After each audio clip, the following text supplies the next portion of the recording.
aux morts des guerres de 1914-1918. Le moine Ulysse, Goyer Georges, Goyer Henri, Sicot Robert, Guillaume Marcel, Lecomte Désiré, Ronce Paul, Chevaux René, Chevaux Maurice, Renaud Alexandre,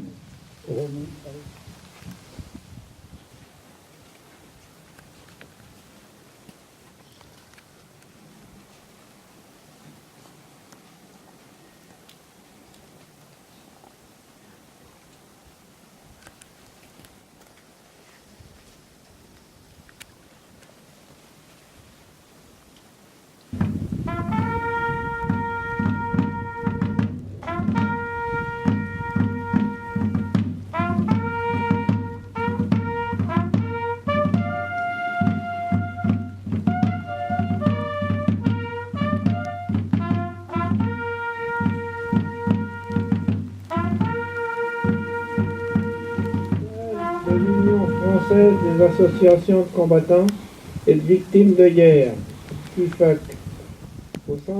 Aujourd'hui, la France commémore le 100e anniversaire de l'armistice du 11 novembre 1918. Il n'est pas une ville, il n'est pas un village de France qui ne garde gravé dans la pierre d'un monument ou dans la mémoire des hommes le souvenir de l'héroïsme d'une jeunesse terriblement éprouvée et décimée par 52 mois de combats meurtriers. Fraternité. Vive la République, vive la France. Message du président de la République à l'occasion du centenaire de l'armistice de 1918. Un siècle que l'armistice du 11 novembre 1918 est venu mettre un terme au combat fratricide de la Première Guerre mondiale.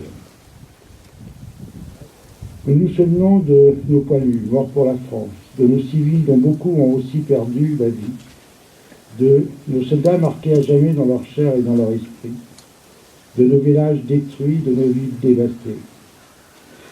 Nous nous souvenons aussi de la souffrance et de l'honneur de tous ceux qui ont quitté leur terre et sont venus d'Afrique, du Pacifique, de l'Amérique, sur ce sol de France qu'ils n'avaient jamais vu et qu'ils ont vaillamment descendu. Ainsi serons-nous dignes du sacrifice de celles et de ceux qui, aujourd'hui, font que nous nous tenons là, unis en peuple libre. Vive l'Europe, en paix. Vive la République, vive la France.